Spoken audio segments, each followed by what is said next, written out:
ধরিতাম দে রাধার মহিমা প্রেম রস সীমা জগতে জানাই তো।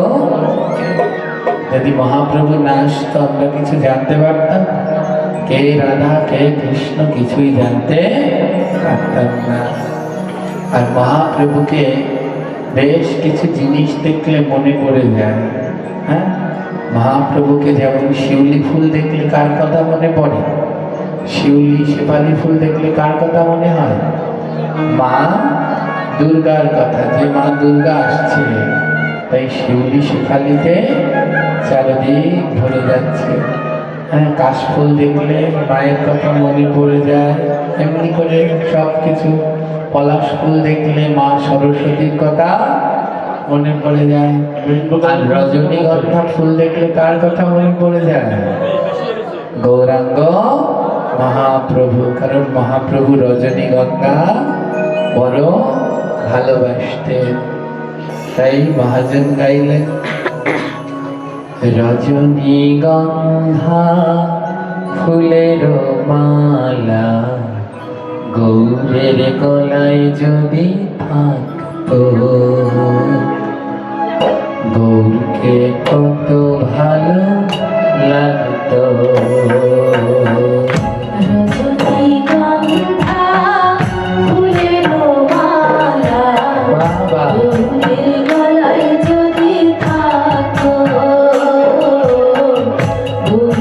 সবাই করতালি দিয়ে রজনীগন্ধা ফুলের মালা গৌরের গলায় যদি থাকতো, গৌরকে কত ভালো লাগতো।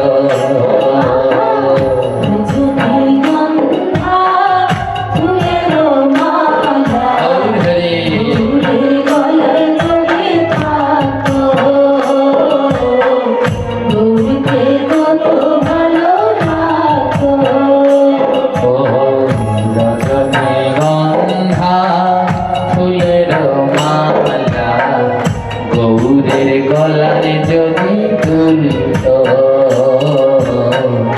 কত ভালো লাগতো।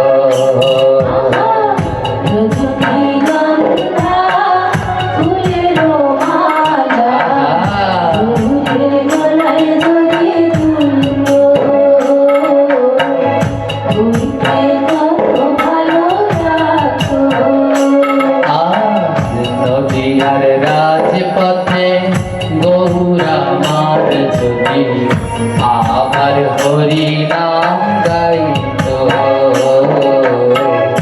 কত ভালো লাগতো। নদীয়ার রাজপথে গৌরা মার যদি আবার হরি নাম গাইতো,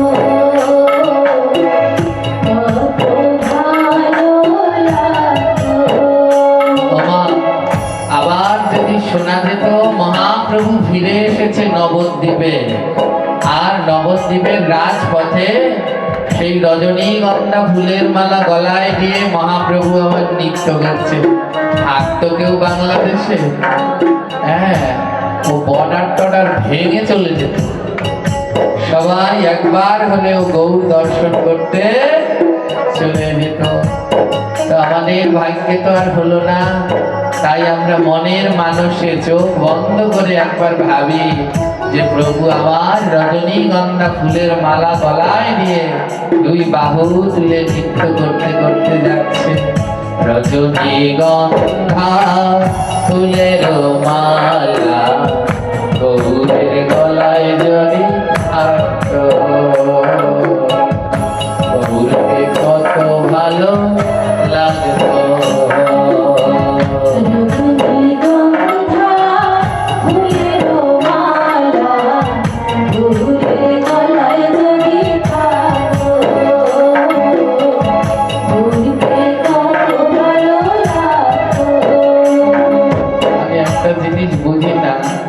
যেই দিনকে এই পাঠে এই কীর্তনটা করব, আমাদের একদল পাগলা ভক্ত আছে, তারা ফরিদপুর নগরকান্দায় থাকে।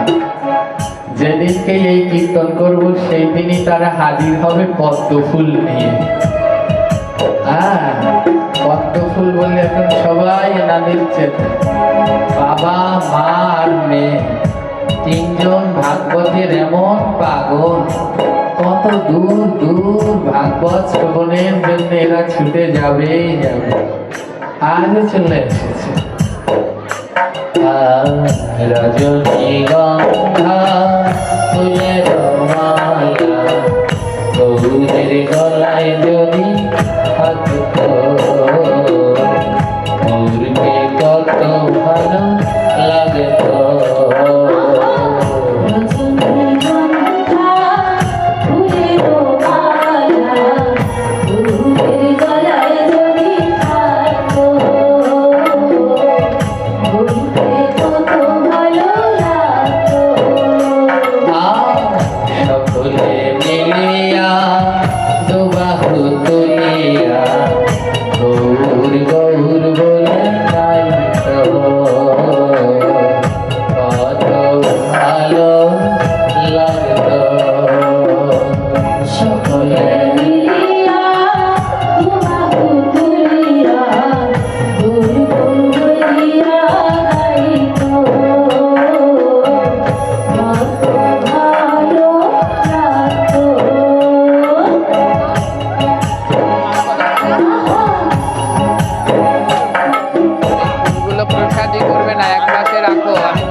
রজনীগন্ধা ফুলের মালা শোভা পায়।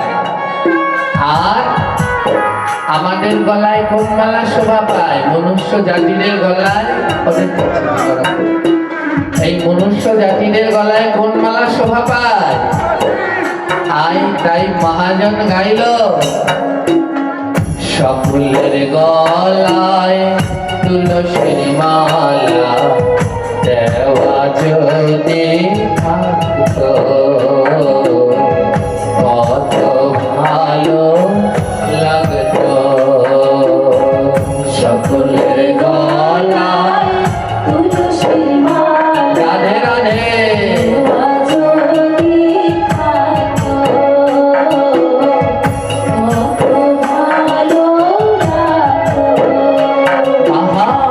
সকলের গলায় তুলসীর মালা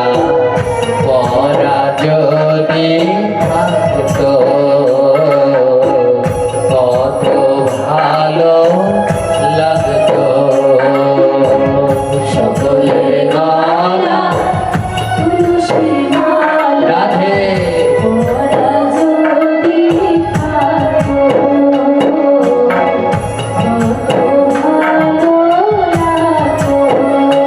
আমার সবার গলায় যদি তুলসীর মালা দেয়া থাকতো ভালো লাগতো না লাগতো না? জোরে বলো, আরো জোরে বলো। তাহলে আপনাদের গলায় তুলসীর মালা নেই কেন? এখানে যারা বসেছেন 3 ভাগের 2 ভাগের গলায় তুলসীর মালা নেই। বড় কষ্টে যে আপনারা তুলসীর মালার মাহাত্ম্য বুঝতে পারলেন না। গ্রন্থ বলল যৎ কণ্ঠে তুলসী নাস্তি তে নরামুর মানুষ জলং চ মদিরাসম অন্ন আদি শুকরীর বিষ্ঠা। অর্থাৎ যৎ কণ্ঠে তুলসী নাস্তি, যার গলায় তুলসীর মালা নেই, তে নরামুর মানুষা, সেই মানুষটা হলো বড় মূর্খ। জলং চ মদিরাসম, যার গলায় তুলসীর মালা নেই তার হাতে জল খেলে মদিরা, মদিরা মানে বোঝেন? মদিরা মানে কি? জোরে বলবে। মদ। যার গলায় তুলসীর মালা নেই তার হাতে জল খেলে মদ খাওয়া হয়। অন্ন আদি শুকরীর বিষ্ঠা, অন্ন আদি খেলে কি খাওয়া হয়? জোরে বলে। শুকরের বিষ্ঠা। এত প্রাণী থাকতে শুকরের নাম দিল কেন? গরু, ছাগল, ভেড়া, মহিষ যত প্রাণীর বিষ্ঠা গাছের গোড়ায় দেবেন, গাছে সার হয়, গাছে ভালো ফল হয়। কিন্তু শুকরের বিষ্ঠা গাছের গোড়ায় দিলে 7 দিনের মধ্যে গাছটা মারা যায়। তাই যার গলায় তুলসীর মালা নেই তার হাতে টানা 7 দিন খাবার খেলে 100 জন্মের কৃষ্ণ ভক্তি সঙ্গে সঙ্গে নষ্ট হয়ে যায়। তাই আমাদের সকলের কর্তব্য কণ্ঠে তুলসীর মালা ধারণ করা। আমার তুলসীর মালা কোন দিনকে পড়তে হয়? তুলসীর মালা পরার নিয়ম কোন দিন? যেদিন আমাদের মুখে প্রসাদ হয়। মুখে প্রসাদ হয় না বাচ্চাদের? ওই দিনকে কি মালা তালা লাগে না লাগে না? জোরে বলবেন। ওই দিনকে গলায় মালা দিতে হবে, আর শেষ দিন পর্যন্ত যেন গলা দিয়ে মালা না খুলি। অনেকের মনের ভুল ধারণা তুলসীর মালা পরে মিথ্যে কথা বলা যায় না। বলে না, এমন আছে তো গ্রামে ছোট ছোট বাচ্চারা মালা পরেছে, তো একদল জটিলা কুটিলা আছে, এরা বলে একটু সেমরি এর মধ্যে গলায় তুলসীর মালা দিয়েছে। মিথ্যে কথা ছাড়তে পারছো? মিথ্যে কথা না ছেড়ে গলায় তুলসীর মালা দিয়েছো। আবার অনেকে বলে ইস তুলসীর মালা দিয়েছে, পেঁয়াজ খায়, রসুন খায়, আবার তুলসীর মালা দিয়েছে। হ্যাঁ, তো যদি জিজ্ঞেস করা হয় আপনি কেন পড়েননি, উত্তরে বলে আমি তো সেই দিন পড়বো যেই দিন পেঁয়াজ রসুন খাওয়া বাদ দিতে পারবো। হ্যাঁ, তুলসীর মাছ মাংস খাওয়া পাপ, পেঁয়াজ রসুন খাওয়া পাপ, হ্যাঁ, মিথ্যে কথা বলা পাপ। সে তুলসীর মালা পরে খেলেও পাপ, আর না পরে খেলেও পাপ। কেউ যদি মনে করেন আমি সারাদিন মিথ্যে কথা বলবো, আমার গলায় কোনো মালা নেই, আমার পাপ হবে না, সে ভুল ভাবছে। মিথ্যে কথা পাপ, সে মালা পরে বললেও পাপ, আর না পরে বললেও পাপ।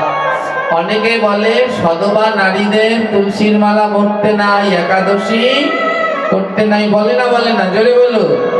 যদি সধবা নারীদের তুলসীর মালা পড়তে নেই তাহলে বিবাহের দিনকে কি গলায় মালা পরায় না পরায় না? জোরে বলে। এখন এমন চালাক হয়েছে তো, এক প্যাচ দিয়ে মালা পরায়, একটা চিকন একটা মালা পাওয়া যায়, বিয়ের মালা। এখন সব কিছু নকল, আসল আর কিছু না। মরার সাবান পাওয়া যায়, মরার সাবান চেনেন? কেউ যদি মারা যায় তখন ওই বানিয়াতির দোকানে জিনিস আনতে যায়, কি কি লাগবে, তখন ওই বড় সাবান দেয় না। হ্যাঁ, ওই বড় সাবান 70-80 টাকা দামের সাবান দেয় না, তখন বলে মরার সাবান দেন।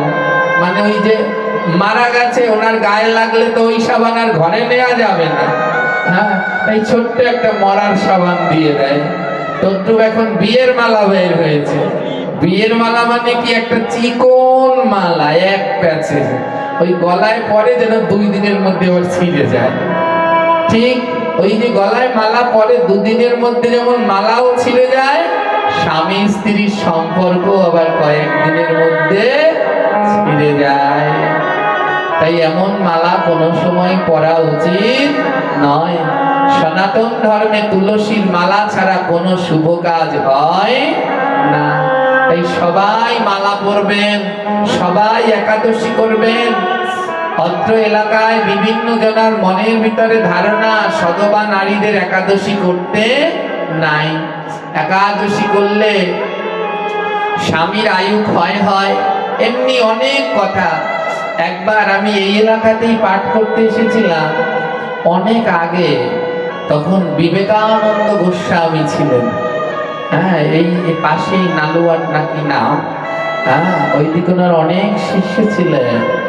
তো ওইখানে একজনে বলছে যে সধবা এক বুড়ো হয়ে গেছে, তো উনি এসে একাদশীর দিন সবাইকে গালাগালি শুরু করে দিয়েছে, এই সধবা বউগুলা একাদশী করছো, আমরা জীবনেও একটা একাদশী করি না, আর তবু এত সাহস তোরা একাদশী করছো, জানো একাদশী করলে তার স্বামী থাকে না, স্বামী মারা যায়, আমরা জীবনেও একাদশী করি। তা আমি ছিলাম ওই বাড়ির 2 তলার উপরে, উপরে বসে শুনছি, তো শুনে আর থাকতে পারলাম না, নিচে নেমে আসলাম। এবার বুড়িমার কপালে তো আর সিঁদুর নেই, ওনার স্বামী মারা গেছে। তা আমি জিজ্ঞেস করছি, আপনি তো সারা বছর একাদশী করেননি, আপনার স্বামী মরল কা? হ্যাঁ, এদের নিষেধ করছেন একাদশী করো না, বউগুলোকে নিষেধ করছেন একাদশী করো না, আপনি তো সারা বছরেও একাদশী করেননি, তাহলে আপনার স্বামী মরছে কেন? ও বুড়ি আর কথা কয় না, চুপ করে চলে গেছে। তো এইরকম জটিলা কুটিলা বুড়ি একদল সমাজে আছে, এদের কথায় কান দেবেন না। সবাই কণ্ঠে তুলসীর মালা পরবেন, প্রত্যেকটা একাদশী নিষ্ঠার সাথে পালন করবেন। ওমা, গলায় তুলসীর মালা না থাকলে ভগবানকে জল দিলে সেই জল কি হয়? গোবিন্দ সেবা দেন না, সে জল কি হয়ে যায়? জোরে বলে, মদ হয়ে যায়। আর যদি ফলমূল দেন, ফলমূলগুলো কি হয়ে যায়? শুকরের বিষ্ঠা হয়ে যায়। তাই যারা কৃষ্ণ মন্ত্রে দীক্ষিত তারা সবাই অবশ্যই গলায় তুলসীর মালা পরবেন। অনেক অনেক মত আছে, বিভিন্ন মত, যার যে মত সে সেই মত পালন করুন, কিন্তু যারা কৃষ্ণ মন্ত্রে দীক্ষিত তারা সবাই কণ্ঠে তুলসী মালা ধারণ করুন। রজনীগন্ধা ফুলের মালা গৌরীর গলায় যদি থাকতো, গৌরকে কত ভালো লাগতো।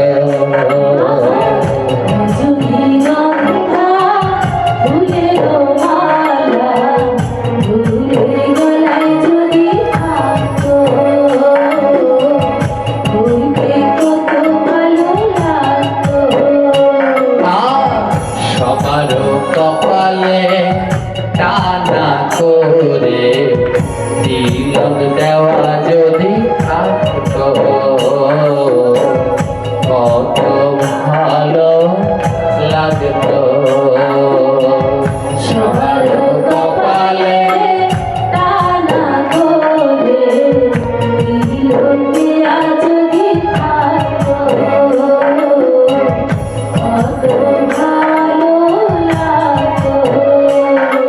কত কপালে যদি টানা করে তিলক দেয়া থাকতো, ভালো লাগতো না? লাগতো না? জোরে বলে, আরো জোরে বলে। তাহলে কেন তিলক পড়লেন না?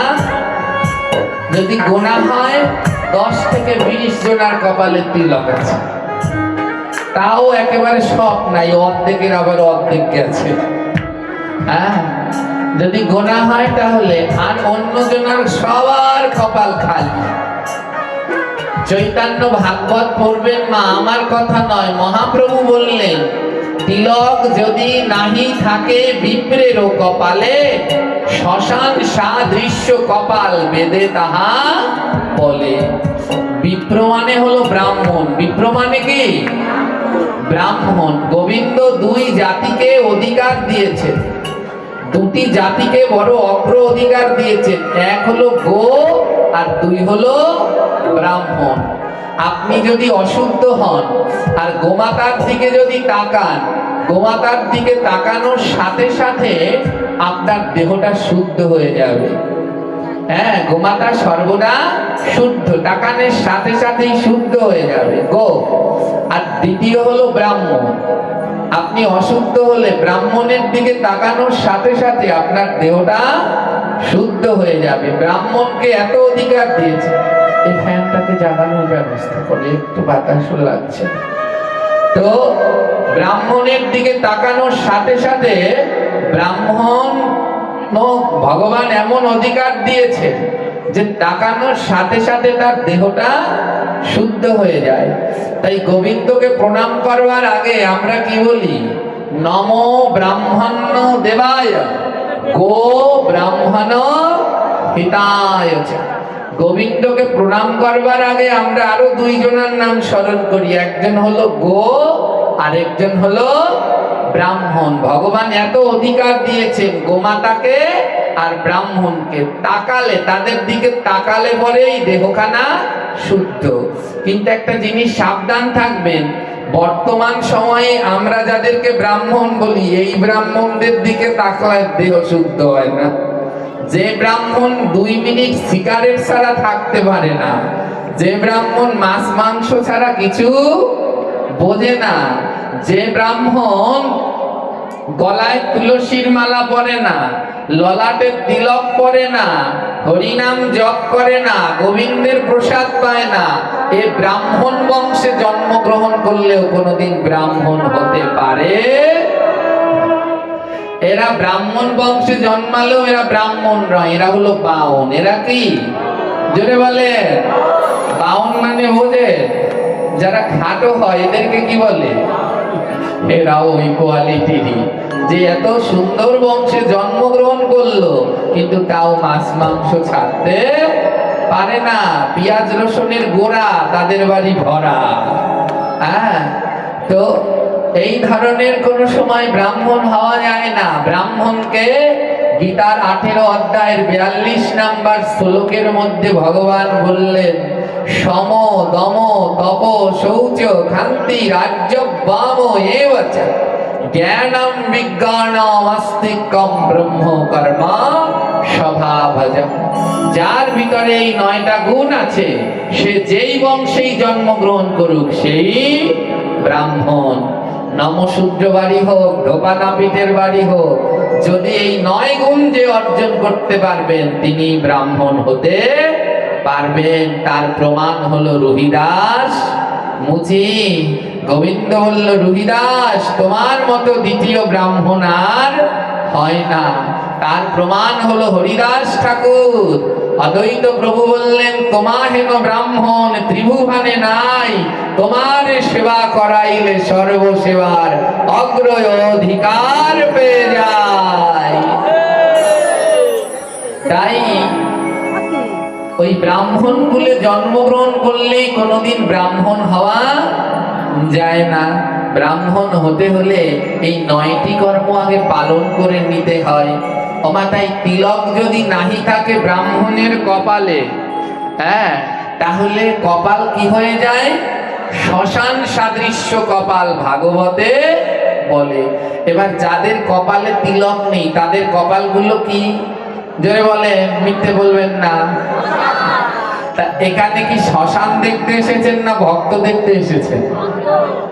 তাহলে এবার কপালে তিলক না থাকলে আপনারও খারাপ, আমারও খারাপ। আপনার হলো শ্মশান আর আমরা দেখলাম শ্মশান।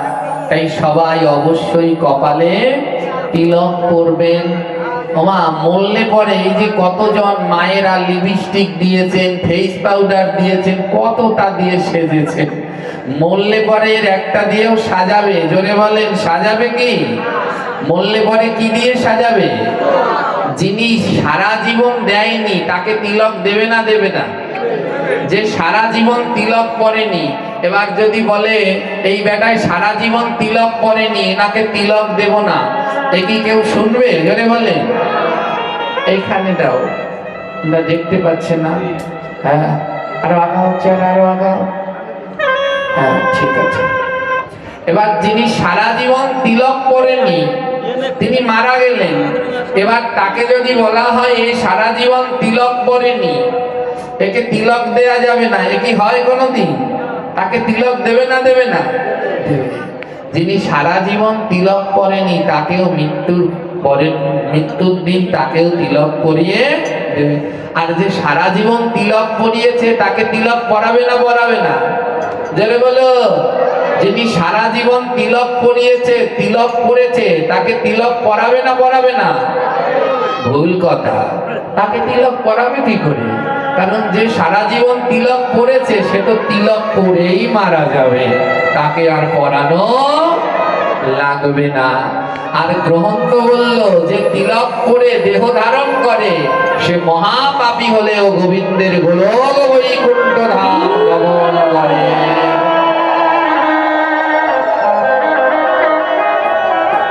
তাই আপনাদের কাছে করজোড়ে অনুরোধ রইল, আপনারা ভাগবতে গেলে অবশ্যই তিলক পরে যাবেন, নাইলে কপালটা কিসের মতো হয় মা?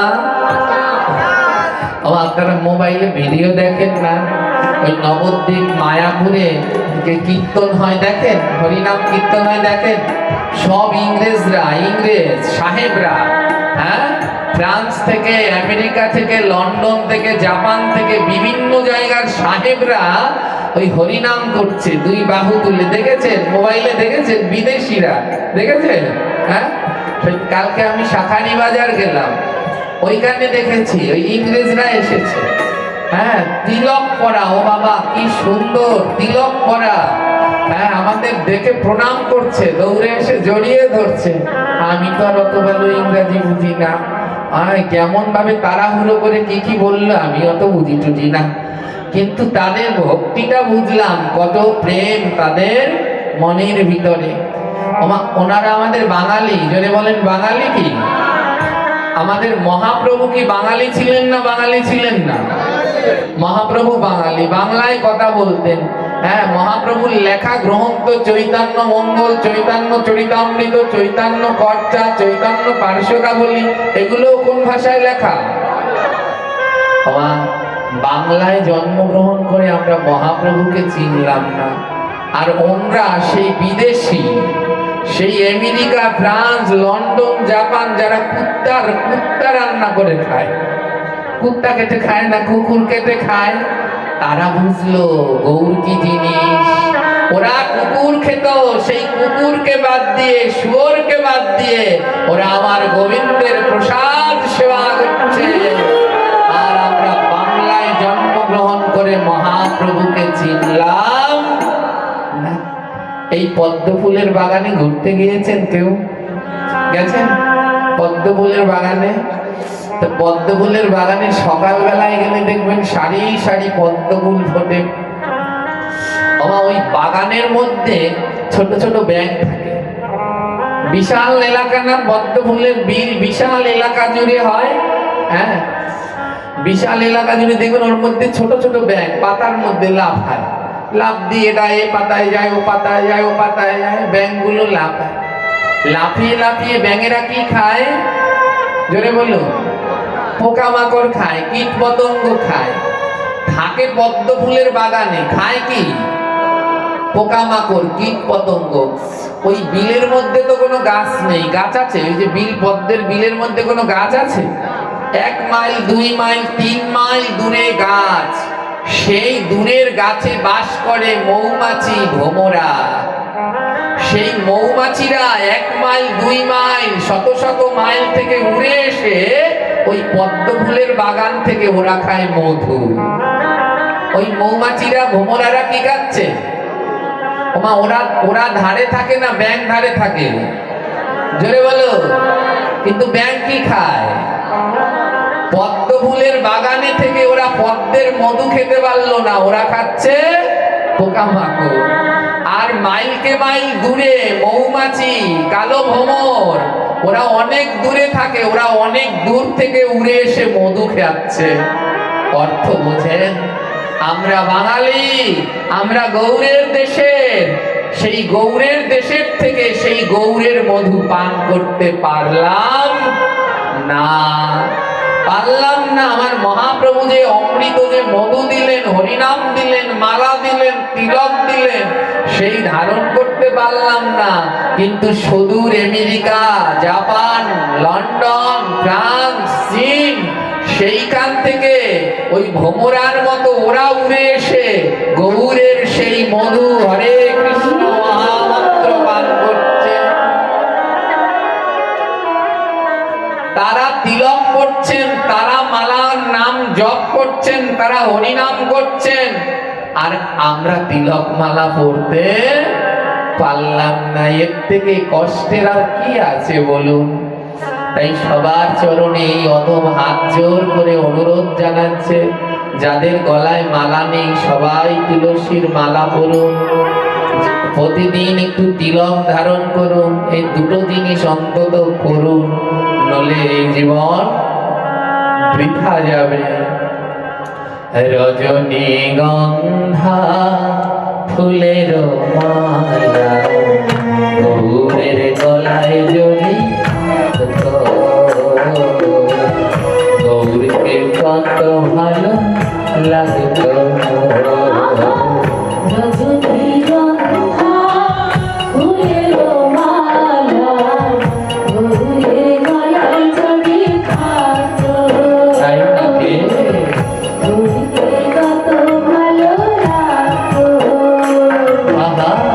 রজনীগন্ধা ফুলের মালা গৌরের গলায় যদি দুলত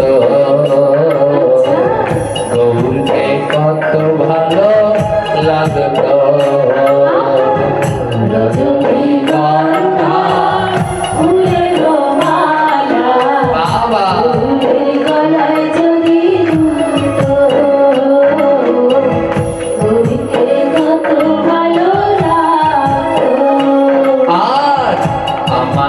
মায়েরা সবাই যদি মাথায় কাপড় দিয়ে বসতো কত ভালো লাগতো।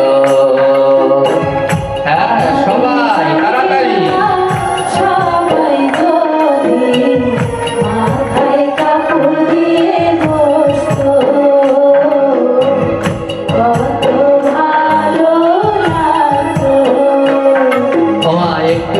তিন ভাগের দুই ভাগের মাথায় কাপড় ছিল, আর এখন প্রায় সবাই দিচ্ছেন, অল্প কয়েকজন বাকি আছে, চিন্তা নেই, ও কয়েকজন দেবে, একটু পরে আসতে আছি ওনাদের কাছে।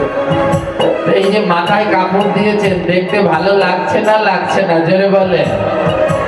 আমাদের গরম লাগে আমি জানি, আপনাদের গরম লাগছে আমি জানি। আপনারা একটু রাস্তা দিয়ে হাঁটার সময় লক্ষ্য করবেন আমাদের পার্শ্ববর্তী ইসলাম ধর্মের মহিলাদেরকে, তাদেরকে একটু লক্ষ্য করবেন। ওরে বাবা রে বাবা, ওরা বোকরা পরে, সে নাক মুখ কোনো জায়গায় দেখা যায়।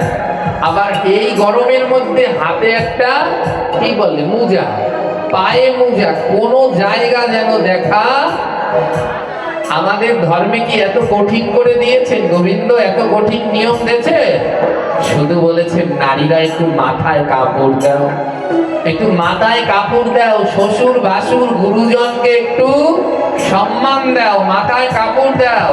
এখানে অনেক আছে, কারো শ্বশুর কারো ভাসুর বসে আছে, কিন্তু তাদের সম্মুখে মাথায় কাপড় নেই। এটা বড় লজ্জার, এটা বড় কষ্টের, এটা বড় দুঃখের। তাই ভাগবত পাঠে গেলে, কোনো জায়গায় গেলে এমনি সময় যা করেন কিছু না, যেই সভ্য সবার মাঝে একটু সভ্য থাকতে হয়, তাই অবশ্যই মাথায় কাপড় দিয়ে বসবেন। অনেক বোনেরা আছেন এখনো ওড়নাটা বুকে জড়ানো না, ওড়নাটা মাথায় দিয়ে বসুন, ওড়নাটা মাথায় দিয়ে বসুন। শুনুন, আপনারা তো গ্রামের মানুষ, মাটি ভালো না হলে ফসল ভালো হয়? জোরে বলুন, হয় কি? মাটি ভালো না হলে ফসল ভালো হয় না, আবার মাটি ভালো না হলে সন্তানটিও ভালো। দুই প্রকারের মাটি, আপনারা যেখানে বসেছেন এটাও মাটি, আবার এই যে মায়েরা বসেছে এরাও কি মা। মাটি ভালো না হলে সন্তানটিও ভালো হয় না। মাকে দেখে দেখে সন্তানরা শিখবে। তাই আপনারা যদি মাথায় কাপড় দেন, শুদ্ধভাবে চলেন, তাহলে আপনাদের সন্তানরাও সেই নিয়মে চলবে। আর আপনারাও যদি রিনা খানের মতো ওই চুলে কি কয় কালার লাগিয়ে কালো চুলকে ঘোড়ার লেজের মতো বানান, তাহলে মেয়েরা তো আরো বড় কিছু হবে। তাই সাবধান হন, নইলে এ জাতিকে রক্ষা করতে পারবেন না। তাই সবাই একটু মাথায় কাপড় দিয়ে হরিকথায় বসবেন। জানি গরম লাগছে, কিন্তু এই গরমের মধ্যেও যদি মাথায় বস্ত্র দিয়ে বসেন, আর কিছু পান আর না পান, ওই মাথায় আমার গোবিন্দের হাত পড়বে, কৃপা হবে। রজনীগন্ধা ফুলের মালা গৌরের গলায় যদি গৌরীকে কত ভালো লাগতো। রজনীগন্ধা ফুলের মালা বাবা গলায় যদি থাকতো, ঘুরতে কত ভালো লাগতো। আর আমাদের বাবারা সবাই যদি ধুতি পরে আসতো, কত ভালো লাগতো। আমাদের বাবারা সবাই যদি ধুতি পরে আসতো, কত ভালো লাগতো। এবার বিচার দেব মায়েদের কাছে। মায়েরা বলেন, এনারা যদি সবাই ধুতি পরে আসতো ভালো লাগতো না লাগতো না? জোরে বলবে। কিন্তু পরে না, এই প্যান্ট পরে, গেঞ্জি পরে, কি পরে, ছাতা নাতা, তা এগুলো মরলে পরে এগুলো পরে শ্মশানে উঠাবে? জোরে বলেন, উঠাবে? যারা দূর থেকে এসেছেন তাদের কথা আলাদা, কিন্তু যারা এলাকার মানুষ তারা কেন একটু আজ ধুতি উত্তরী পড়তে পারলেন না? আজ আপনাদের এলাকায় ভাগবত হচ্ছে, কিন্তু আপনারা পারলেন না একটু ধুতি পরতে? মরলে পর তো ওই ধুতিটা পরাই শ্মশানে উঠাবে, ওই মেটা কাপড়টা পরিয়েই সেদিনকে শ্মশানে উঠাবে। তাহলে কেন করতে পারলাম না? দুঃখ কি জানেন? দেখুন, যারা দূর থেকে আসলো, এই পদ্ম ফুলালা, আমাদের মৃণাল বাবু, যারা দূর দূর থেকে আসলো, এই যে আমাদের গোসাইজি, যারা দূর দূর থেকে আসলো, এনারা সব ধুতি পরে আসলো, কিন্তু আপনারা নিজের এলাকায় বাড়ির পাশে ধুতি পরতে পারলেন না। আমাদের দশা ওই এক, পদ্ম ফুলের বাগানে থাকি কিন্তু ব্যান হয়ে পোকামাকড় খাই, আর দূর থেকে এই যে ভক্তরা ভোমরা হয়ে এসে মধু পান করে চলে যাচ্ছে, কিন্তু আমাদের বেলা হয়ে গেল, বুঝতে পারলাম না। তাই একটু চেষ্টা করুন সবাই মিলে এই ধর্মকে রক্ষা করবার জন্যে, এই ধর্মের পোশাকগুলো পরিধান করবার জন্যে। কেউ যেন আমার মনে এই কথায় কষ্ট পাবেন না, কেউ যেন কষ্ট পাবেন না। ও আমাদের বাঁচতে হলে, আমাদের ধর্মকে বাঁচাতে হলে আগে বাঁচাতে হবে পোশাককে। আগে কাকে বাঁচাতে হবে? দেখেন তো ইসলাম ধর্মে কি কঠিন জোরদান, তারা পোশাকের উপরে বড় কঠিন। ইসলাম ধর্মের মায়েরা শাড়ি পরলেও তার উপরে আবার একটা ওড়না মাথায় দেয়, দেয় না? দেয় না? জোরে বলে। ওনাদের ধর্মে বলে ওড়না, আর আমাদের ধর্মে বলে উত্তরী। আমাদের ধর্মে কি বলে? এখানে অনেকে আছেন 80 বছরের বুড়ি, কিন্তু মাথায় নাই উত্তরী। কি বলি, দুঃখের কথা, শুনলে লাগে মনে ব্যথা। হ্যাঁ, সুখেজ ভরা জামা কাপড়, কোনো অভাব নাই, কিন্তু ঘরে একটা উত্তরী নাই। যে মায়েরা উত্তরী ধারণ করেছেন সবার চরণে প্রণাম। সবার ঘরে যেন একটা উত্তরী অথবা একটা নামাবলী থাকে। ভাগবত পাঠে ওই উত্তরী বা নামাবলীটা পড়ে অন্তত আসো। বাবারা প্যান্ট পরে আসছেন, আসেন, কিন্তু ওই উত্তরী বা নামাবলীটা নিয়ে আসেন, ওটা একটু কাঁধের উপরে দিয়ে নিন, ওটা একটু কাঁধের উপরে দিয়ে নিন। শিখুন আমাদের পাশের ধর্ম থেকে, তারা সামনের দিকে আগাচ্ছে, পিছাচ্ছে না, আর আমরা শুধু পিছিয়ে যাচ্ছি। অনেকে প্রশ্ন করবেন, বাবা পোশাকে কি আসে যায়? যায়, পোশাকেও আসে যায়। আপনি পুলিশে চাকরি করেন, আপনার 8 ঘন্টা ডিউটি দিতে হবে। যদি আপনি পুলিশের পোশাক না পরে ডিউটি দিতে যান, আপনার ডিউটি করতে দেবে? জোরে বলেন, দেবে কি? যারা দাঁড়িয়ে আছেন আপনারাও একটু বলবেন, না আমি বুঝতে পারি না। দেবে? ডিউটি করতে দেবে না। পুলিশে চাকরি করতে হলে তার পোশাকটা পরতে হবে। স্কুলে গেলে স্কুল ড্রেস পরা লাগবে না? লাগবে না? এবার 8 ঘন্টা ডিউটি শেষ, আপনার 8 ঘন্টার ডিউটি শেষ হয়ে গেল, আপনার চাকরি কি চলে যাবে? এবার আপনি লুঙ্গি বললেন, প্যান্ট বললেন, যা খুশি করে হাঁটেন, আপনার চাকরি যাবে? জোরে বলেন, যাবে? কোনোদিন চাকরি যাবে না। কিন্তু যে 8 ঘন্টা আপনি ডিউটি দেবেন, ওই 8 ঘন্টা আপনাকে পোশাক পরতে হবেই হবে।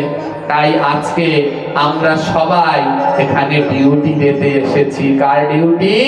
আমার প্রাণ গোবিন্দের ডিউটি। তাই এই ডিউটি দেওয়ার সময় আমার গোবিন্দ যে পোশাক দিয়েছে, ধুতি, উত্তরী, শাড়ি, সেই পোশাক পরে আমাদের হরি কথায়, সাধু কথায় বসতে হবে। নইলে যে আমাদেরও চাকরি থাকবে না। তাই চেষ্টা করবেন, ধুতি না পরুন, অন্তত উত্তরীটা পরবেন বাবা। লজ্জা করছে, রাস্তা দিয়ে পরে আসার সময় লজ্জা করছে, একটা শপিং ব্যাগে করে নিয়ে আসুন। যখন এই ভাগবত আসরে বসবেন, ওটা কাঁধের উপরে দিয়ে বসুন। বাবারা কাঁধের উপরে আর মায়েরা মাথার উপরে, তাহলে বোঝা যাবে যে হিন্দু না মুসলমান। নাহলে কি দেখে চিনবো? চেনার তো কোনো উপায় নেই। এই উত্তরীর মাহাত্ম্য আমরা বুঝলাম না। আজও ভারতবর্ষের সর্বশ্রেষ্ঠ সম্মান হলো উত্তরী। সর্বশ্রেষ্ঠ সম্মান কি?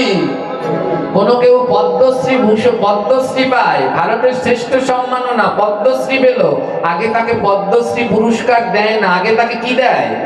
দেখবেন আগে তাকে প্রধানমন্ত্রী উত্তরীয় পরিয়ে দেয়। তারা বুঝলেন এই উত্তরীর মাহাত্ম্য, কিন্তু আমরা মনুষ্য বাঙালি হয়ে এই উত্তরীর মাহাত্ম্য বুঝলাম না। তাই সবার চরণে অনুরোধ রইল, আপনারা অবশ্যই উত্তরী ধারণ করবেন। উত্তরী না পড়লে কোনোদিন উত্তরণ হওয়া যায় না। আমাদের বাবা অনেক কিছু বলেছেন, কিন্তু একদিনের কথায় আর আমি আর কতটুকু বলবো। জয় নিতাই। তো চলুন সবাই আমরা এই সনাতন ধর্মের পোশাক যেন গ্রহণ করতে পারি, তাই জন্য আমরা রাধা রানীর কাছে প্রার্থনা করি। রাধায় আমার সাধন বলো, বলো বলো রাধা রমণ, রাধা শ্রী রাধা রমণ, রাধা শ্রী রাধা রমণ।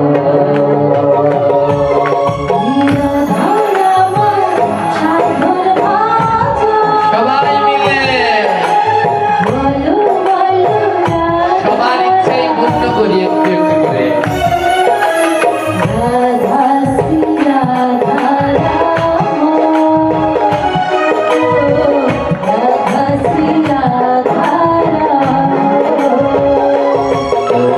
রাধায় আমার জীবন মরণ,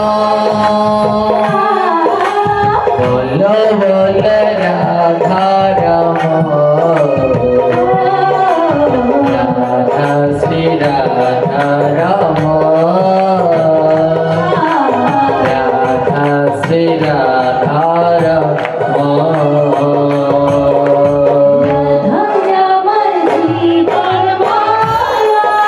রাধে রাধে। আচ্ছা,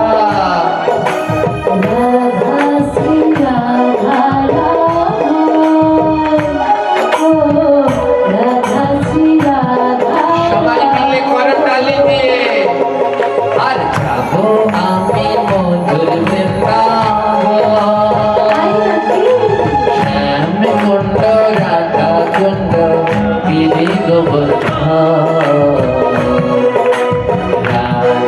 শ্রী রাধারমণ রাধা শ্রী রাধারমণ আমি মধুর বৃন্দাবন রাধে রাধে গিরি গোবর্ধন আহা তুলসী গাছে এক বৃন্দাবন রাধা শ্রী রাধারমণ ও রাধা শ্রী রাধারমণ আর যাব আমি মধুর বৃন্দাবন আলবন নিধুবন নিকুঞ্জ রাধা শ্রী রাধারমণ রাধা শ্রী রাধারমণ আমি মধুর বৃন্দাবন তাই নাকি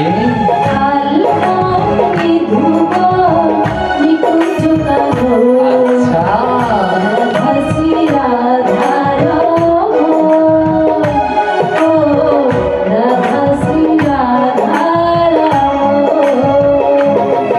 রাধা আমার সাধন ভালো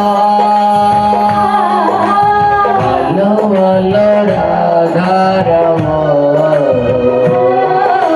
রাধা শ্রী রাধা রমণ রাধা শ্রী রাধা রমণ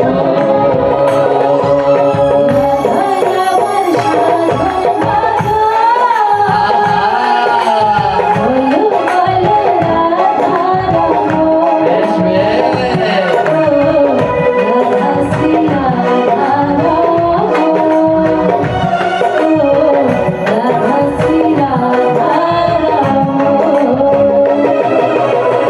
শান্তম সুধীরা নবনীত কায় দীঘল সুন্দর মনোহর রূপ করুণা স্মৃত বিগ্রহ মধুর নবমী গুরু শ্রী তিনি করিবে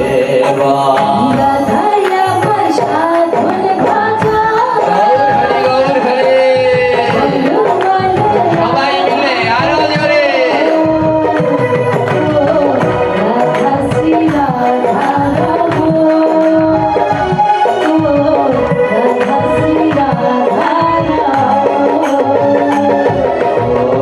শ্রী তাই গরু করুণার মূর্তি গুরু কৃপা পূর্ণ করে বর শ্রী গুরু প্রেম রাণী দাস বন্দে পদ পদ্ম সরবে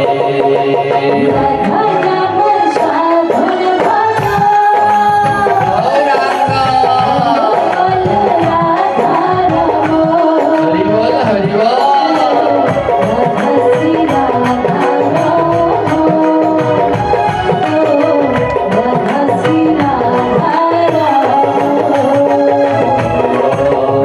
নাময়া কেন তিমিরা ভাস জ্ঞান শালা পায়া চক্ষুরুতে লেতাম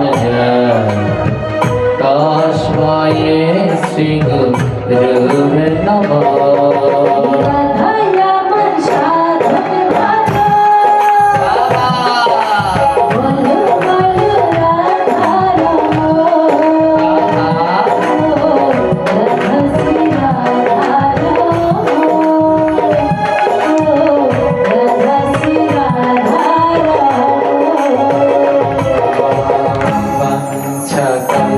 কল্প তরুর ভাষা কৃপা সিন্ধু এ বচ পতিতানা পাবনে বৈষ্ণবে নমো নমঃ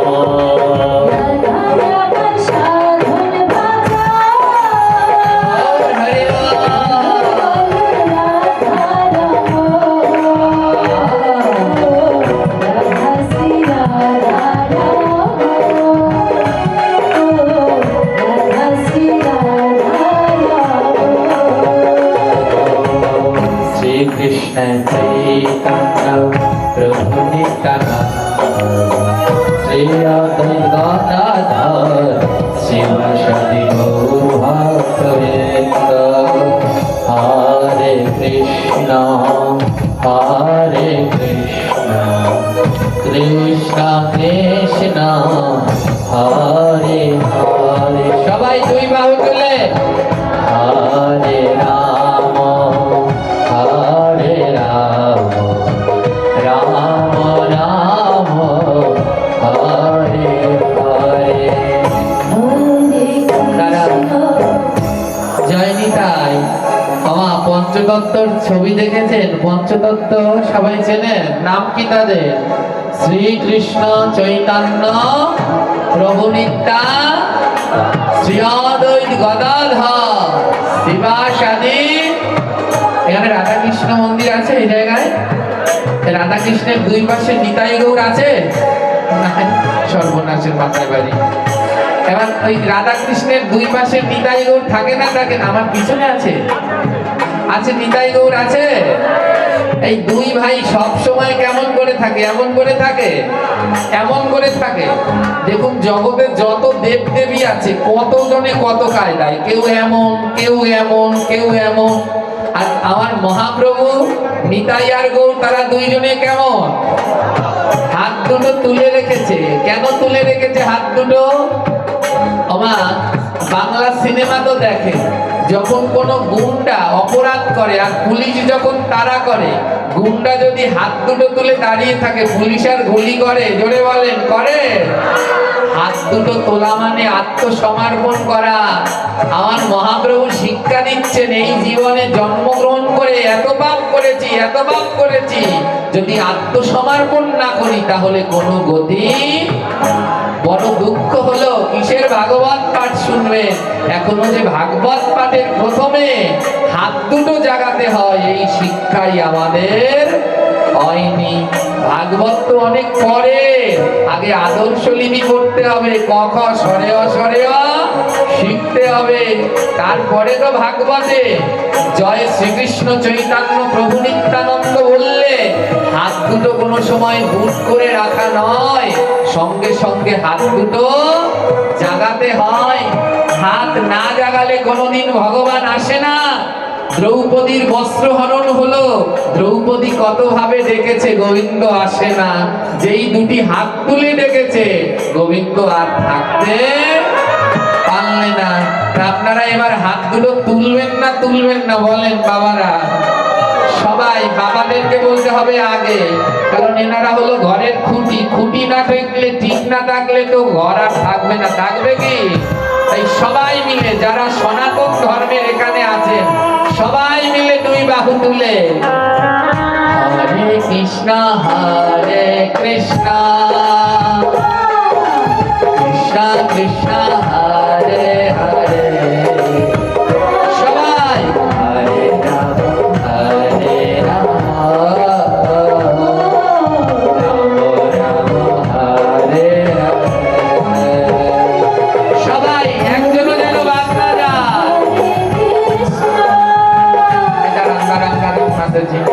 আমার বিষ কচু চেনেন? বিষ কচু গ্রাম এলাকায় হয়, চেনেন? বিষ কচুতে যত মশলা দেন খাওয়া যায়। এই জায়গা কয়েকটা বিষ কচু আছে, এনাদের যতই বলেন এনারা বাড়ি থেকে প্রতিজ্ঞা করে এসেছে, ও গোসাই যত কয় কোক হাত আর উস্কামো না।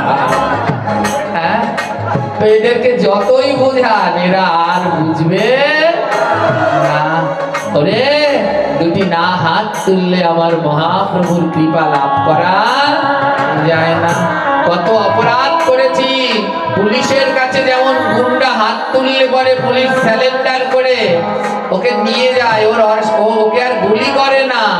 পুলিশ তো গুলি করে না কিন্তু শাস্তি দেয় না? কিন্তু আমার গোবিন্দের আদালত এমন সুন্দর, বলে কেউ যদি হাত উঁচু করে ওকে তো ওখানে ক্ষমা করি, ওর পূর্বের যত অপরাধ তাও আমি ক্ষমা করে দিয়ে ওকে উদ্ধার করে নিয়ে যাই। তারপরও এই কলির মানুষ গোবিন্দের নামে দুটি হাত তুলতে চায় না। আমার নিতাই আর গৌর 24 ঘন্টা হাত দুটো তুলে দাঁড়িয়ে আছেন, সবাইকে শিক্ষা দিচ্ছেন আমি 24 ঘন্টা হাত তুলি, আর তোমরা 24 সেকেন্ডের জন্য হাত দুটো তুলতে পারছো না। তাই সবাই মিলে, সবার চরণে অনুরোধ, সবাই মিলে দুই বাহু তুলে হরে কৃষ্ণ হরে কৃষ্ণ কৃষ্ণ কৃষ্ণ হরে হরে হরে রাম রাম রাম হরে হরে। এবার সবাই করতালে বাবা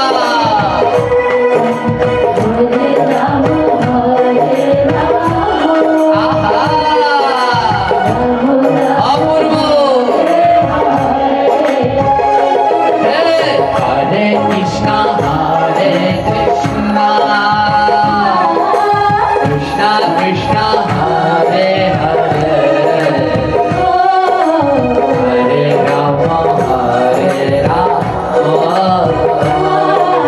রাম রাম হরে হরে।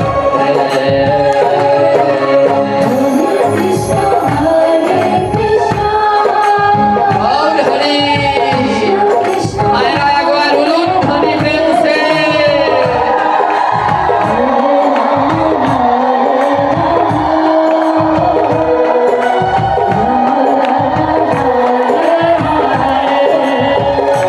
ও রাধায় আমার সাধন ভাবনা,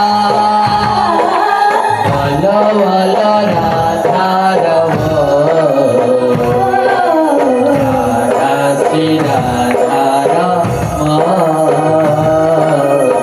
রাধা শ্রী রাধা রম।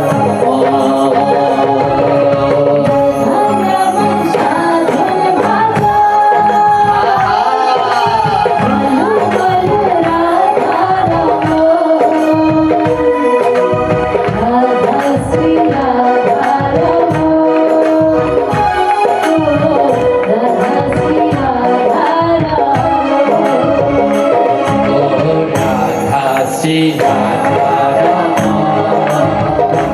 ও রাধা শ্রী রাধা শ্রী রাধা